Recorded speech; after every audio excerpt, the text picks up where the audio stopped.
আমাদের বাড়িতে ভূত বেরিয়েছে তো। হ্যাঁ দেখবি, ভূত দেখবি। টক ছোলা দেওয়া হয়নি বলে ঘরে শুলো, বিশ্বাস হয়েছে তুমি এসছো বলে। নিয়ে বাইরে একা একা বেরিয়ে চলে এসছে। এই দেখ কি রে দেখ, এই তুমি তোর দেখো ঘর নেই? মাম্মি 5 মিনিট ধরে একা একা বসে আছে। এই তোর ঘর নেই, তোর ঘর নেই। রাগ হয়েছে মা, আমার মা রাগ হয়েছে, কিছু রাগ হয়েছে বাবা, টক ছোলা দিইনি তো।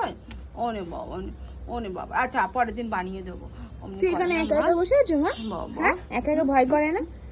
আমার আবার কিসের ভয়? হ্যাঁ কি হয়েছে কি বাবা? হয়েছে? ও টক ছোলা পায়নি তো তাই খুব রেগে গেছে, খুব কষ্ট হয়েছে গোর।